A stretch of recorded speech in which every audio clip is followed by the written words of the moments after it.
Muito bom dia a todos, mais uma vez. Sejam todos bem-vindos a mais um evento aqui do stand virtual do Sistema FAENG, Senar e NAS, dentro da programação da Semana Internacional do Café.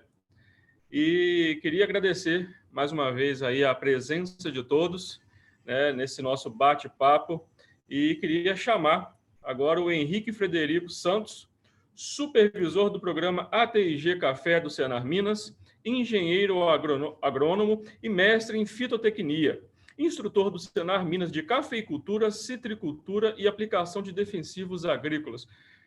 Henrique, muito obrigado aí por aceitar esse nosso convite, por fazer parte de mais uma ação inovadora aí do Sistema FAENG junto à cafeicultura. E, enfim, muito obrigado aí por compartilhar, de antemão, por compartilhar aí todo o seu conhecimento com todos nós. Flávio, bom dia a todos. Sempre um prazer estar com você e estar falando de café, falando da cafeicultura, né? E especialmente num evento tão importante quanto esse, que é a Semana Internacional do Café. Ontem nós tivemos o nosso Cup, né?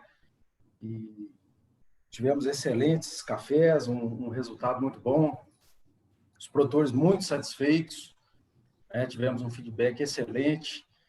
Então, esse ano, infelizmente, nós não podemos estar aí presencialmente em Belo Horizonte, né? É uma pena, mas, enfim, dentro das nossas limitações, estamos aí para bater um papo sobre café. Isso aí, Henrique. E agora um recado rápido aqui para os nossos participantes. Quem quiser mandar pergunta para o Henrique durante a apresentação dele, basta escrever aqui no chat, que eu vou repassando para ele as perguntas. Vocês fiquem totalmente à vontade para tirar todas as dúvidas. Vamos aproveitar aí a presença do nosso instrutor, do Henrique Frederico. Então, agora, Henrique, boa apresentação para você. Estarei aqui acompanhando e aprendendo bastante com você também. Qualquer coisa é só chamar aqui que eu estou nesse bate-bola contigo. Boa apresentação aí, é contigo, cara. Beleza. Então, vamos lá, né? Falar sobre adubação de café é um tema de grande relevância, né? Principalmente a gente que está aí à frente desse programa, que é o ATIG. A gente trabalha muito com o custo também, né? A gestão da propriedade, e a gente identifica que um dos maiores custos que o produtor tem dentro da propriedade, dentro da cafeicultura, é exatamente com a atividade de adubação. Isso corresponde aí a 30%, 40% do desembolso dele. Então, além de ser uma atividade relativamente onerosa, né? É fundamental para o desenvolvimento da planta, do fruto, enfim. Então, é uma operação que tem que ser feita com muito planejamento, tem que ser feita em cima de critérios de conhecimento técnico realmente, né? E a gente sabe que isso, às vezes, é muito negligenciado, o produtor, às vezes, muito tradicionalista, por vezes não busca informação, né? Então, ele acaba fazendo mal feito e gastando mais do que deveria. Então, assim, nós temos que ter esse equilíbrio, né? Esse conhecimento para estar realizando a atividade, né? Então, assim, a adubação, ela realmente começa com uma coleta de amostra de solo adequada, né? A gente fala que aplicar o adubo é a última etapa da adubação. A adubação, ela começa quando se tira uma amostra de solo, realmente, né? Para fazer esse planejamento, uma interpretação bem feita por um engenheiro agrônomo, por um técnico capacitado, né? E ali você vai definir a sua estratégia, vai definir ali a necessidade da planta.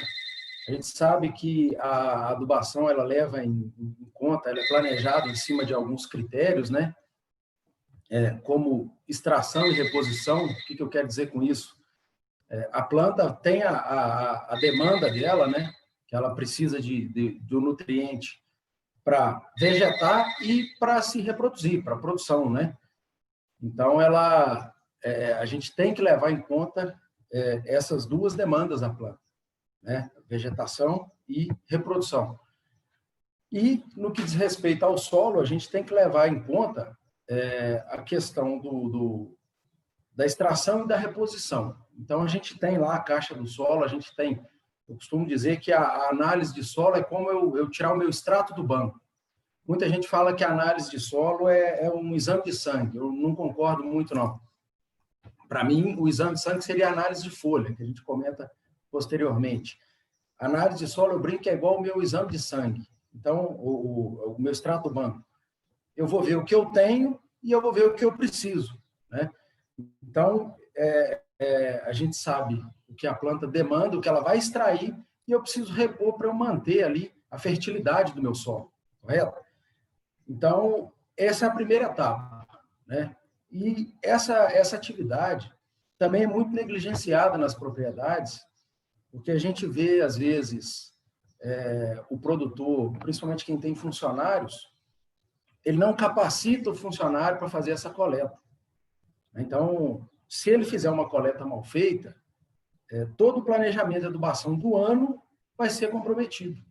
Então, é fundamental uma pessoa capacitada para fazer essa coleta, seguindo critérios técnicos, né, com conhecimento. E, às vezes, a gente brinca que o produtor acaba mandando ali o funcionário que não deu certo em determinadas atividades e fazer isso. Às vezes, ele, em vez de mandar o melhor, ele manda o pior fazer, né? Isso compromete um planejamento de um ano todo. Então, assim, esse seria realmente o primeiro passo, conhecer, entender como se faz uma coleta de amostra de solo. Depois passa pela interpretação dela, né? E aí nós vamos para a aquisição dos insumos de forma correta, para posteriormente fazer a aplicação, que também é uma atividade que demanda atenção, né? Demanda capricho, demanda de realmente conhecimento, né? E aí, puxando aqui para o nosso lado, né? O Sistema FAENG Senar possui diversos cursos, né? Treinamentos nessa área de adubação, inclusive, onde o participante vai aprender ali na prática como que isso funciona, né? Tanto as coletas quanto a aplicação, todas as técnicas que envolvem a adubação. Então, é primordial que ele se capacite e qualifique a equipe que, né, está ali envolvendo esse trabalho, está envolvida nesse trabalho. E, assim, a gente tem uma questão do equilíbrio nutricional, né, que a gente precisa manter, né? Eu vou compartilhar com você aqui uma tela.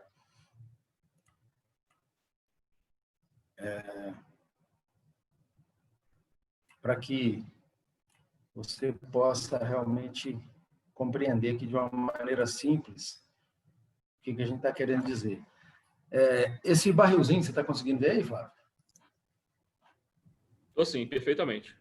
Beleza. Esse barrilzinho aqui, ele ilustra a chamada lei do mínimo, onde cada reguinha desse barril, ela representa um elemento. Então, nós temos aí elementos e fatores, que a gente tem aí a luz também, a água. Então, a gente pode ter alguns elementos dentro da faixa ótima, porém, alguns elementos que estiverem em desequilíbrio, tanto em excesso quanto de forma deficitária, ele vai comprometer todo o processo, né, de metabolismo da planta. Então, nesse exemplo aí, a gente tem as reguinhas lá, ferro, zinco, boro, a luz, todas em teores adequados. E aí nós temos ali o potássio, que é a reguinha mais baixa que a gente tem, que é por onde a água está escoando, né?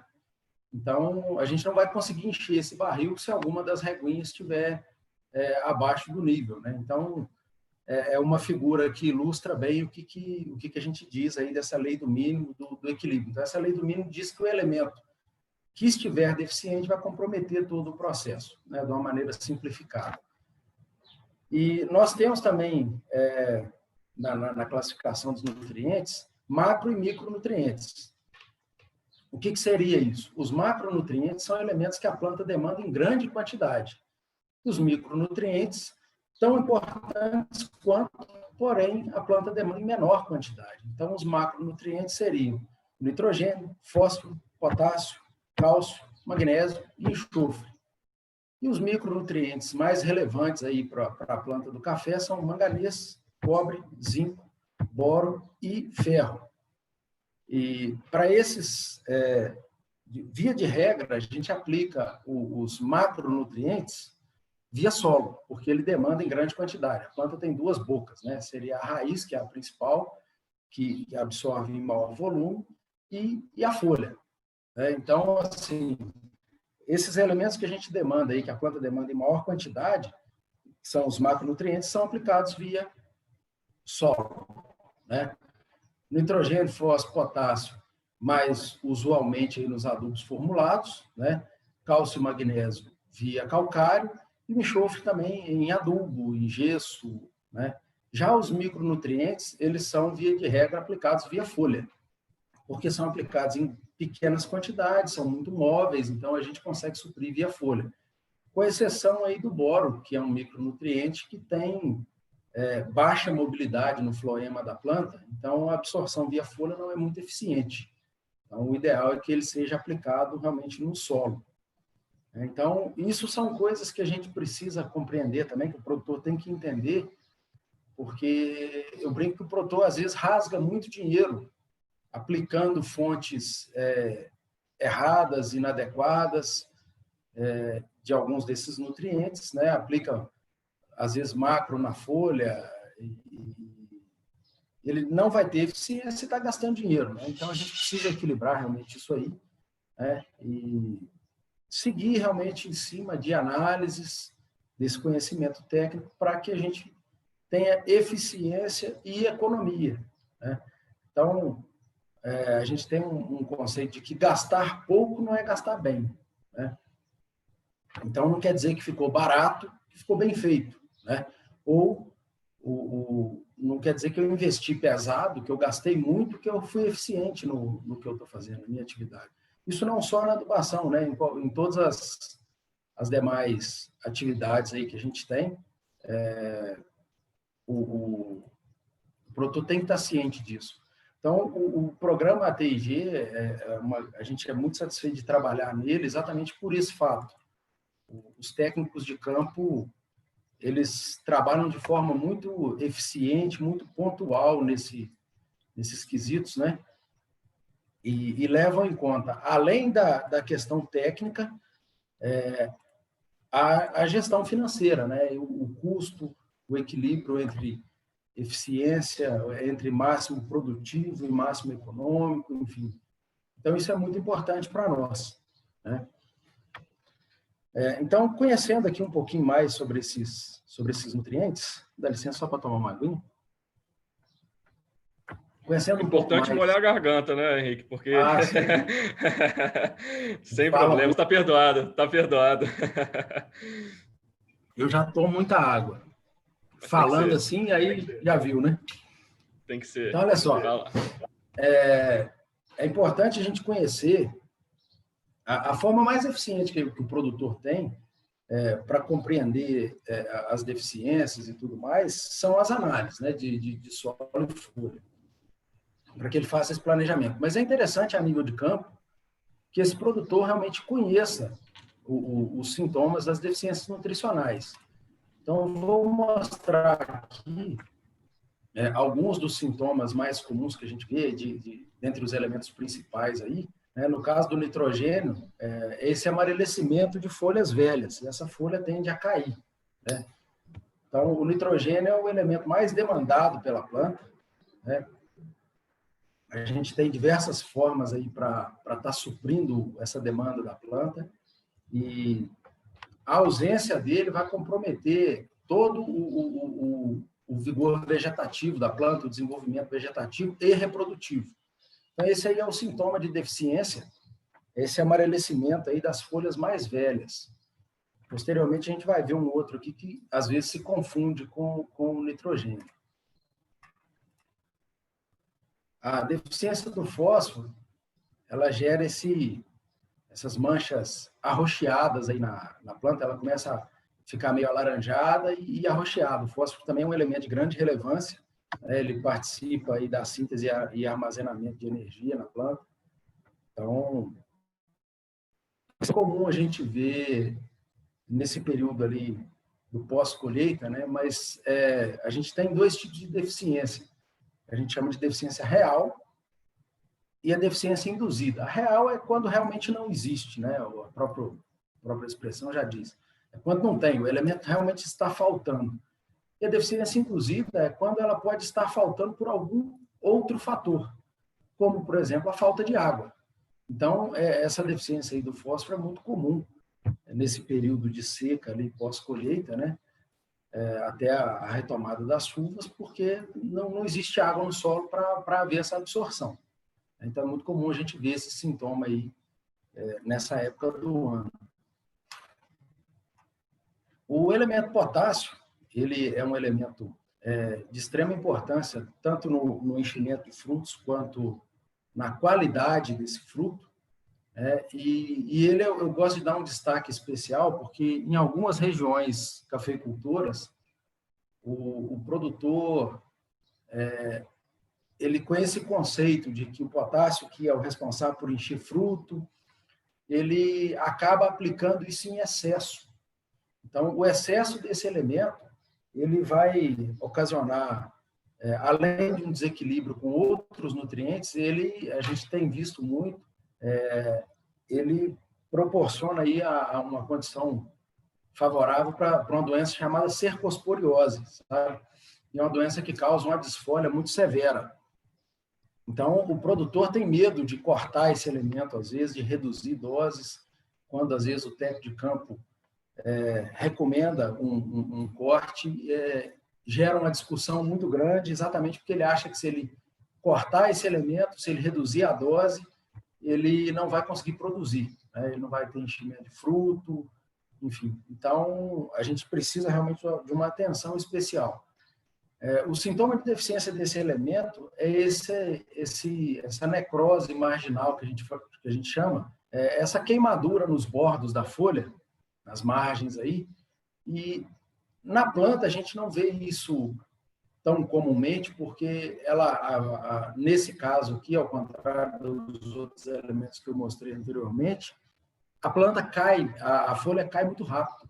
Então, às vezes a gente acha esse tipo de folha no chão e acaba não encontrando na planta, né? Mas é um elemento aí de grande relevância. O cálcio, como eu falei, né, é um elemento que, via de regra, a gente fornece ele no calcário ou talvez no gesso, né? E o sintoma de deficiência dele é esse esbranquiçamento do bordo da folha, especialmente de folhas novas. Ele é um elemento muito pouco móvel, então a gente não tem eficiência na aplicação via folha, e por ele não ser muito móvel na planta, ele vai se manifestar sempre nas folhinhas mais novas da nossa planta. A deficiência de magnésio, ela é caracterizada por essa clorose internerval, dá essa mancha entre as nervuras. A gente tem a nervura principal aqui e as nervuras secundárias. Então, esse amarelecimento, essa clorose no limbo foliar ali entre as nervuras. Esse também é um elemento que, às vezes, ele é muito negligenciado, o uso dele, ele deve ser aplicado no calcário, então, às vezes, o produtor não se atenta para a formulação do calcário adequado e compra, às vezes, por desconhecimento, acha que é tudo igual, né? E às vezes, ele deixa de estar aplicando esse elemento aí que é de suma importância no metabolismo da planta. O enxofre também é outro elemento muito negligenciado aí pelo produtor. A gente, fazendo combinações de formulações de adubos, pensando do ponto de vista econômico, às vezes as fórmulas que a gente vai optar por usar, às vezes o produtor combina ali uma fonte de fósforo como um MAP, utiliza ali que seja uma ureia ou utiliza um nitrato, e ele acaba não usando nenhuma fonte de enxofre. Então, é um elemento que o produtor às vezes descuida dele, mas ele é de extrema importância. E ele vai causar esse amarelecimento nas folhinhas mais novas. Às vezes as pessoas confundem lá com o nitrogênio, que é esse amarelecimento, porém o nitrogênio era a folha velha, né? E aqui no enxofre são folhas novas que a gente vai ter esse amarelecimento. O manganês é um outro elemento, já é um micronutriente, né? Ele é mais eficiente quando aplicado via folha. O sintoma dele, a planta vai ter esse esbranquiçamento aí na folha, a gente passa o dedo na nervura, a nervura fica lisa, a gente quase não sente a nervura. Então, ele é fundamental que seja aplicado via folha e com uma frequência adequada. Claro que monitorando pelas análises foliares, né? O cobre é um elemento que ele vem sendo, vamos dizer assim, o produtor às vezes não tem usado tão frequentemente quanto deveria. O cobre, antigamente, era muito usado como fungicida, especialmente aí no controle de ferrugem, mas com a evolução aí da agricultura de um modo geral, né? Hoje a gente tem fungicidas muito eficientes e aí o produtor acaba deixando de usar um pouco o cobre. Isso também favoreceu até o aparecimento da cercosporiose, e ele é um elemento fundamental no metabolismo, na respiração da planta, né? No metabolismo da respiração. E o sintoma de deficiência dele em campo é esse encurvamento da folha para baixo, e a folha fica acostelada, isso as folhas novas da planta.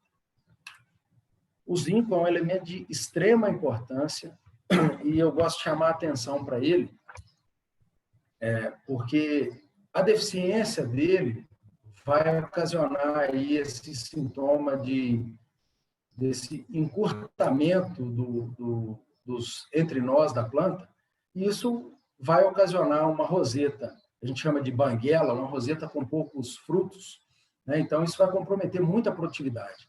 E assim, fazendo até uma pausa, eu costumo dizer que o café ele não perdoa se você errar no tratamento. Embora seja uma planta muito rústica, a gente faz podas severas, aí a planta fica totalmente desfolhada, como recepa, esqueletamento, podas mais drásticas, e ela tem uma brotação excepcional. Então, a planta, a gente fala que é meio sem vergonha nesse sentido, que ela realmente, a gente maltrata ela, vamos dizer assim, e ela volta, né? Só que no caso da nutrição, a planta não perdoa se a gente descuidar disso. Por quê? O café ele tem uma característica que ele vegeta num ano e produz no outro. Então, se a gente pegar um ramo produtivo do café, que são os ramos plagiotrópicos, a gente divide um ramo ali em 3 faixas, né? Que seria a zona de produção, que é onde ele vai produzir esse ano, nessa safra, a zona de crescimento, que ele cresce agora para produzir no ano que vem, na próxima safra, e a zona esgotada, que é onde ele já produziu, né? Então, quando eu descuido da nutrição, eu comprometo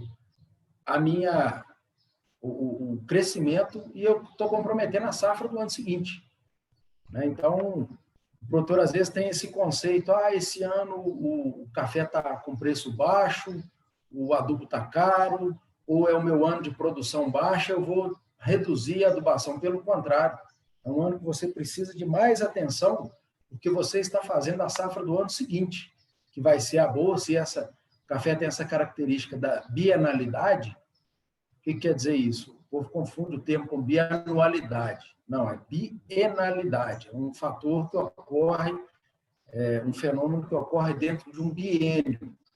Então, como ele cresce num ano para produzir no outro, ele precisa realmente dessa atenção no ano de baixa, né? Então, o produtor às vezes descuida no ano de baixa e ele compromete o ano seguinte, que seria um ano de alta produção dele, né? Então, esse elemento aí, no caso do zinco, né, que a gente mostrou, ele vai ocasionar esses internódios curtinhos. Então, aqui a gente tem uma imagem, não sei se está claro aí na tela, aqui em cima seria um ramo deficiente, aqui um ramo normal. Então, a gente vê aqui, dá praticamente aqui 1 centímetro entre um nozinho e outro, e aqui a gente tem aí em torno de 3 centímetros entre um e outro.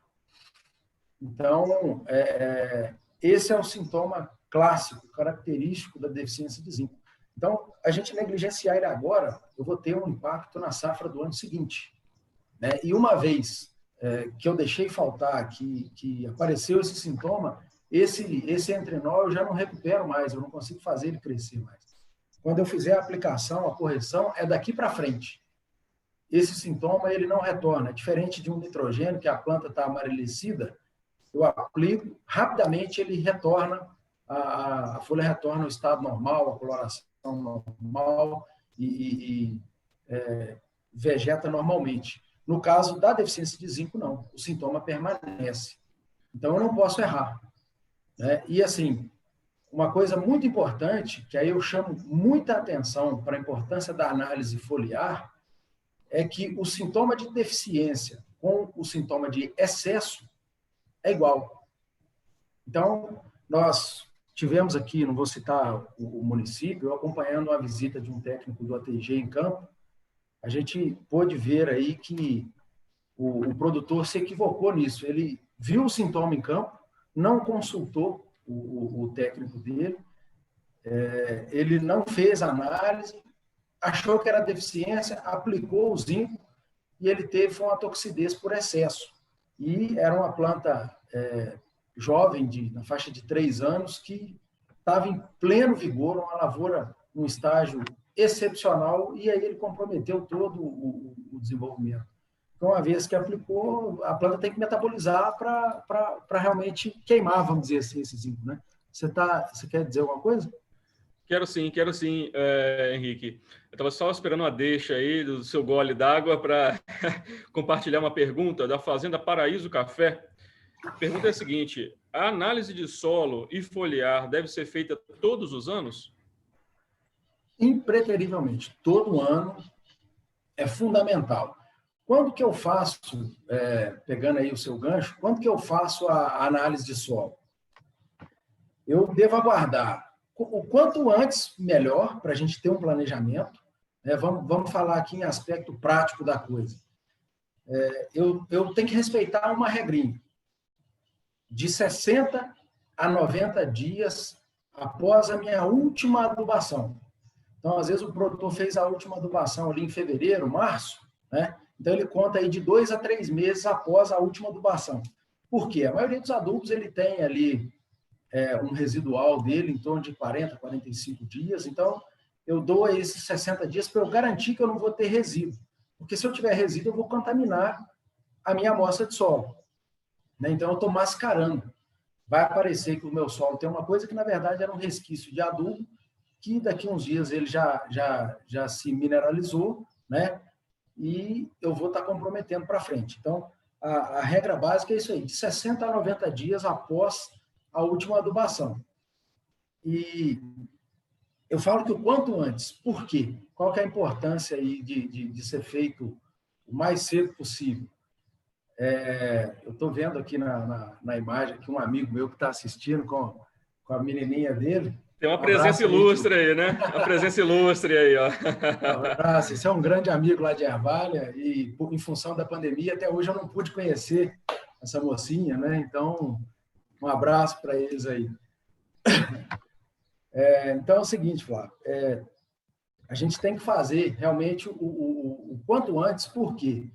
O produtor, às vezes, atrasa, deixa para fazer análise de solo em setembro, agosto, e nessa época ele já devia estar ali com o insumo praticamente comprado, calcário, adubos.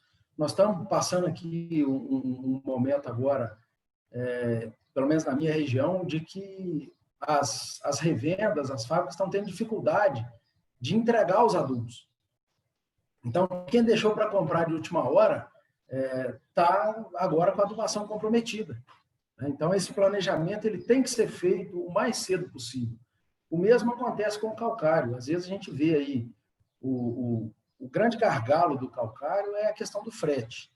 Então, quando a gente deixa muito para a última hora, o caminhão que vai buscar esse calcário, a carreta, chega a ficar uma semana na fila. Então, se a gente faz essa análise de solo ali em maio, junho, e já planeja tudo isso, já compra esses insumos o mais cedo possível, a gente não fica refém, né, dessa questão aí, e a gente consegue realizar as atividades no momento certo, né? Então, é fundamental, sim, que a análise de solo seja feita todo ano. Isso aí é uma coisa que a gente não pode realmente abrir mão, né? E a análise de folha, ela também é fundamental que a gente faça todo ano. Por quê? A análise de folha, ela sim eu comparo com o exame de sangue. Aí eu estou vendo o que está dentro da planta. Então, eu vou medir se a minha adubação foi eficiente, se o fornecimento dos macro e micronutrientes ali está sendo bem feito. Às vezes, eu forneci os nutrientes, mas por algum fator externo, às vezes por falta de água, ou por qualquer outro fator, erros de aplicação, eu posso não estar ali atendendo essa demanda. Então, eu posso ter que reforçar, eu posso precisar reforçar a adubação. Ou, pelo contrário, às vezes a absorção do metabolismo foi tão eficiente que eu posso reduzir algum elemento.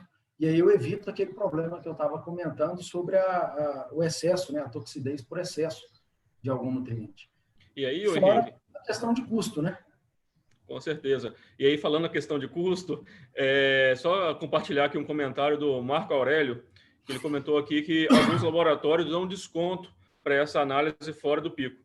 E aí, o Henrique, aproveitando só o gancho da questão que você está falando da folha, né, é preciso fazer a adubação foliar? Sim, só pegando aí esse comentário do Marco Aurélio é nosso colega supervisor também do programa ATG, um abraço aí para o nosso amigo Marco Aurélio. Realmente, fora do pico, os laboratórios oferecem desconto, né? Eles têm um período que eles estão parados, vamos dizer assim, né? Esse período ali de entre safras, às vezes eles estão parados. Então, quando você manda a análise mais cedo, você tem um resultado, às vezes, com uma semana. E se você enviar ali no pico, né, próximo de agosto, setembro, às vezes te pedem 30, 40 dias. Então, além da questão do desconto, tem o prazo, né?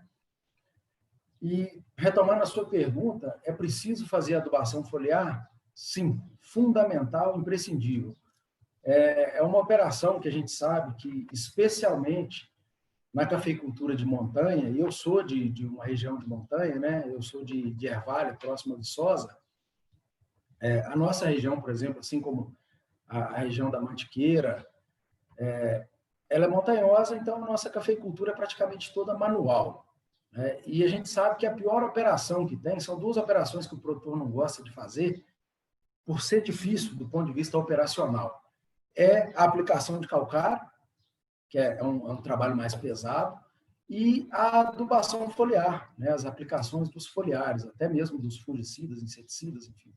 É uma operação realmente muito desgastante, né? O produtor colocar a bomba nas costas ali, carregar o peso, né, na região montanhosa, a gente sabe que é pesado para ele, mas é primordial. Por quê?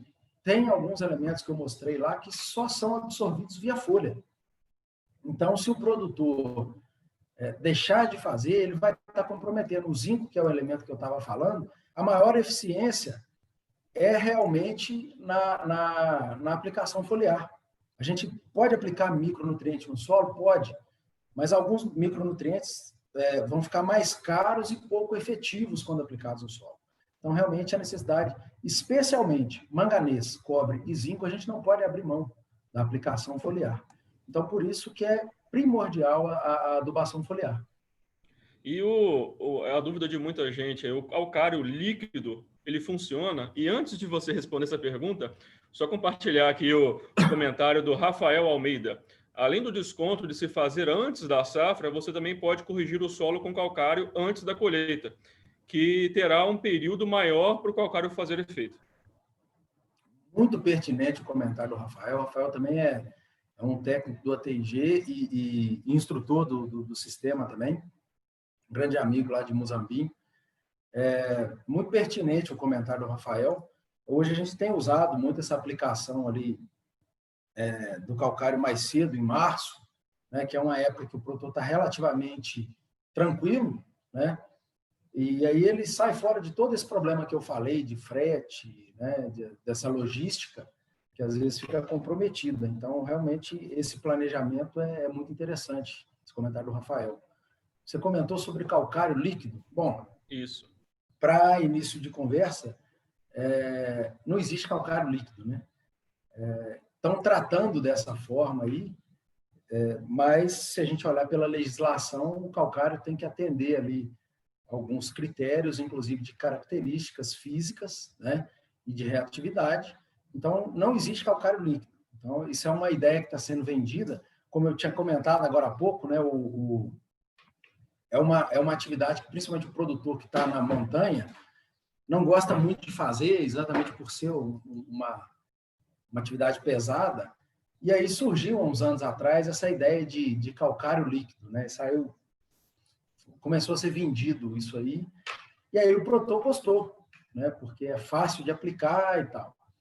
Então, a gente tem, sim, alguns corretivos líquidos que têm alguma efetividade, só que a gente tem que ter um critério na utilização deles. Eu tive a oportunidade de acompanhar alguns experimentos de campo com esse tipo de produto, e a gente tem os óxidos de cálcio, que eles realmente, o calcário ele demora aí até 120 dias para fazer o efeito dele, e esses óxidos líquidos, com 15 dias a gente já vê resultado em análise de solo, de ajuste de pH e de fornecimento de cálcio e magnésio. Então, só que o que acontece? Ele tem um fornecimento rápido, ele dá um pico e rapidamente o nível começa a baixar de novo. Então, o solo volta a se acidificar, sabe? Então, para efeito de correção de pH, ele não tem efetividade. Onde que eu acho interessante fazer essa aplicação desses óxidos? Quando você está com uma deficiência severa de cálcio ou de magnésio, você faz o fornecimento para suprir aquela demanda imediata, porém não dispensa o calcário, sabe? Você faz a aplicação do calcário para ele corrigir ali, além dele suprir realmente e manter os teores de cálcio e magnésio, ele fazer a correção de pH e fazer também né, ele mexe na CTC do solo, ele mexe em outros fatores, né? Então, não existe calcário líquido, né? E aí eu já até aproveito o gancho para compartilhar aqui uma tela.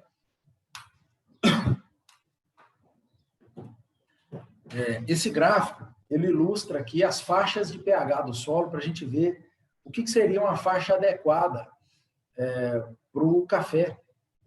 Então, cada elemento ele tem um comportamento no solo. O gráfico parece meio embaralhado, meio confuso, mas ele é bem simples. Ele mostra aqui embaixo as faixas de pH do solo e a disponibilidade de cada nutriente em função dessa faixa de pH. Então, a gente vê aqui que alguns elementos com pH mais ácido, a disponibilidade está baixa, à medida que eu vou aumentando o pH do solo, ele vai subindo, né? Outros já se comportam ao contrário, os micronutrientes aqui, ferro, cobre, manganês, zinco, eles tendem a ir baixando. Então, a gente acha uma faixa adequada, onde eu tento pegar todos, eu cruzo as linhas ali no maior nível possível, né? Então, seria essa faixa de pH de 5,5 a 6,5. É a faixa que a gente trabalha ali como mais adequada para que a gente tenha maior disponibilização desses nutrientes no solo para a planta, né? E é interessante também a gente falar disso, porque, por vezes, o produtor deixa de comprar e aplicar o calcário, tanto pela cultura, eles às vezes... eu aplico calcário de 2 em 2 anos. Isso não existe, né? Isso é empirismo, é achismo. Então, a gente realmente tem que fazer a análise e se basear nela, né? Então, é interessante a gente compreender aquele gráfico, porque às vezes seu solo estava ácido, a gente viu ali que a disponibilidade de determinados nutrientes vai ser baixa, então eu estou aplicando um adubo sem fazer a correção, a planta não consegue pegar o adubo, vamos dizer assim, de uma maneira simples. Então, eu estou jogando dinheiro fora, né? Então, no momento de dificuldade, se o produtor tiver em dificuldade financeira, ele precisar cortar algum insumo, corta adubo, mas não corta calcário, se a análise de solo pedir, sabe? Então, isso é um erro estratégico, né, que o produtor, às vezes, comete. Então, a gente, principalmente nós do programa ATG, que a gente trabalha com custo, né, a gente tem que ter estratégias para realmente equilibrar isso, especialmente no momento de dificuldade. A gente tem que ser mais inteligente ainda no momento de crise.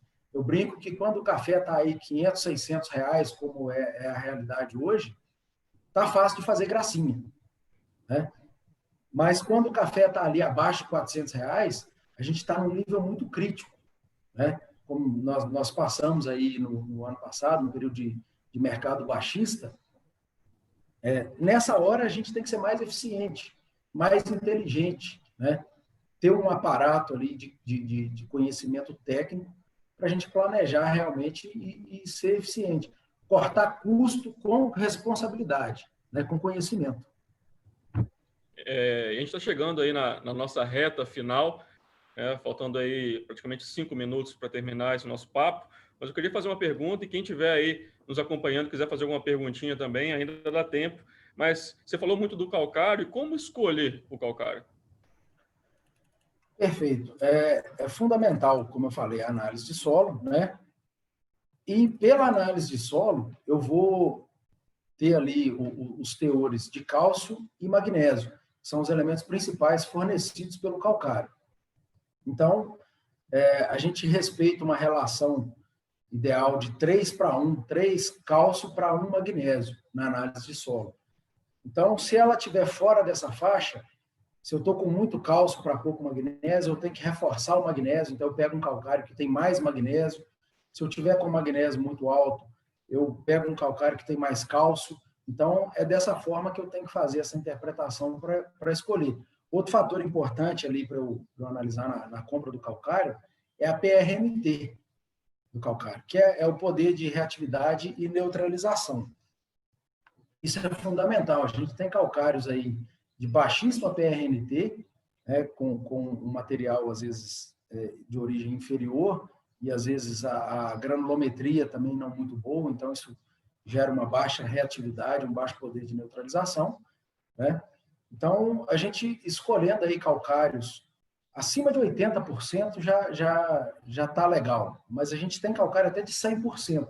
Aí a gente faz uma conversão, né, para calcular a quantidade aplicada, que a gente leva em conta essa reatividade entre 80% e 100%. Então, se eu aplico um calcário próximo de 100%, eu vou estar abaixando um pouco a minha dose, então eu diminuo aí um pouco de trabalho, né, especialmente para o pessoal da cafeicultura manual, né? Então, isso é uma forma de baixar custo também.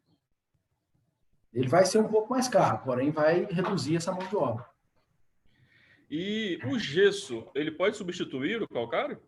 De forma alguma. O gesso e o calcário têm funções muito diferentes, né? O calcário ele vai corrigir ali a camada superficial, vai corrigir o pH, a CTC, vai melhorar a saturação de bases e a disponibilização de nutrientes. O gesso, o calcário, ele é muito pouco móvel no solo. Então, quando a gente aplica ele em cobertura, que é o usual, que a gente não tem, no café a gente não tem muita oportunidade de incorporar, a não ser no momento do plantio, nas covas, sulcos, que a gente consegue levar ele lá embaixo. É a única oportunidade que a gente tem de corrigir o subsolo, né? Seria ali no sulco ou na cova. Mas no dia a dia, nas lavouras em produção, a não ser que você esteja, que haja necessidade de fazer uma subsolagem, que você consegue incorporar. Mas no dia a dia, a gente faz a aplicação superficial, né?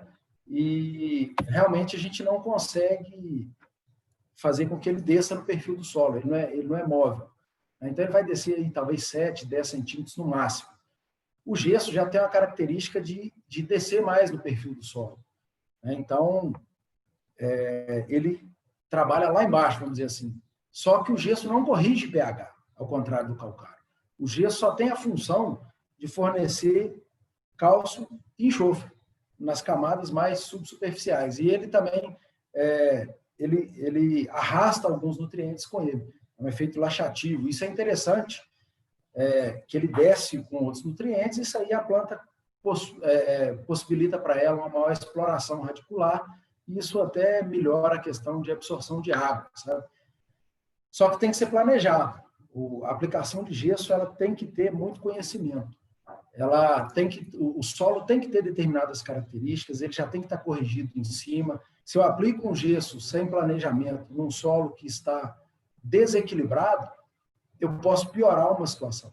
Então, o gesso, em hipótese alguma, substitui calcário e a aplicação dele envolve um planejamento muito técnico.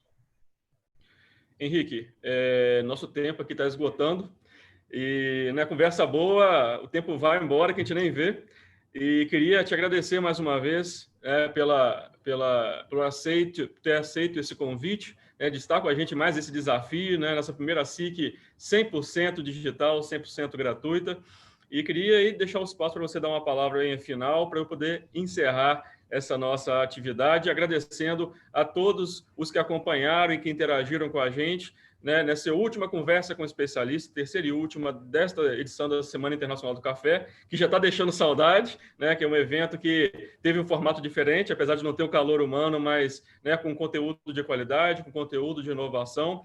E deixando também mais um recado que todas essas conversas com especialistas, os assuntos também estão em videoaulas inéditas que foram lançadas para a Semana Internacional do Café. Então, quem quiser assistir uma videoaula a respeito desses temas e aprofundar ainda mais nesses assuntos, basta acessar a plataforma do Sistema FAENG, de ensino à distância, sistemafaeng.org.br/EAD. Então, eu deixo a palavra final aí com você e agradecendo mais uma vez a participação.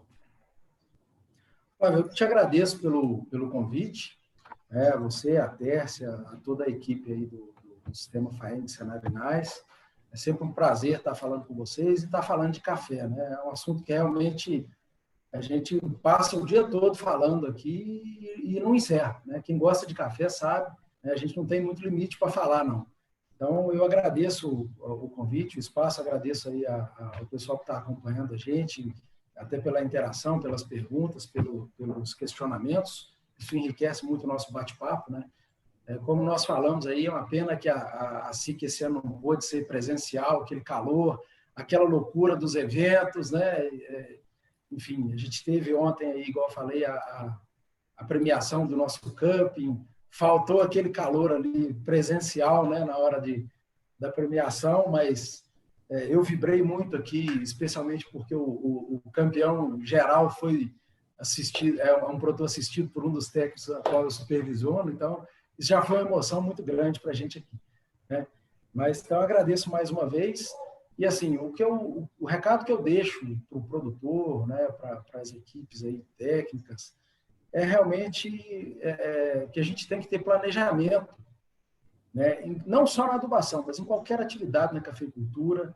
A gente tem visto que insumos, de uma forma geral, têm encarecido, né? Mão de obra tem encarecido, combustíveis, enfim.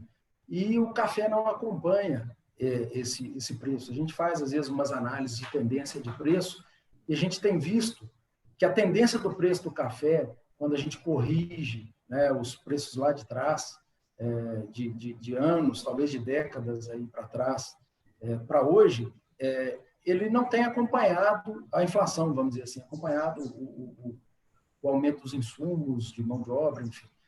Então, isso obriga o produtor, isso exige que o produtor seja cada vez mais profissional, né, na sua atividade. Então, a gestão financeira da propriedade é fundamental e a questão técnica, né?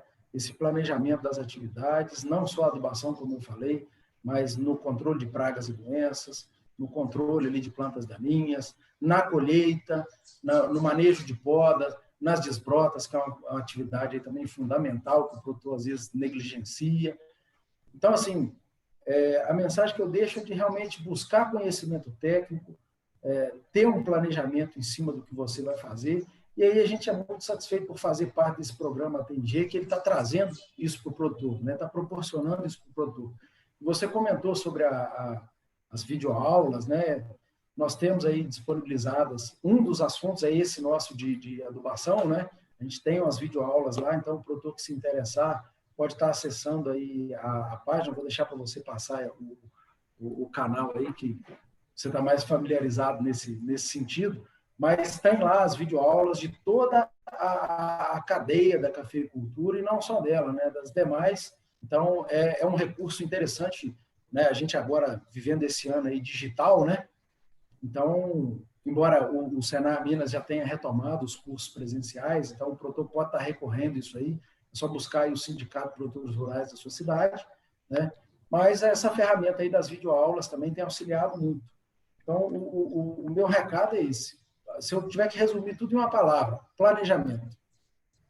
Então, é com essa palavra que a gente encerra a nossa transmissão, que estamos com o horário já estourado, na verdade, e queria agradecer mais uma vez a você e reforçando o endereço sistemafaeng.org.br/EAD para acessar as videoaulas. Obrigado, Henrique, obrigado a todos e até uma próxima. Tchau, tchau. Grande abraço, Flávio.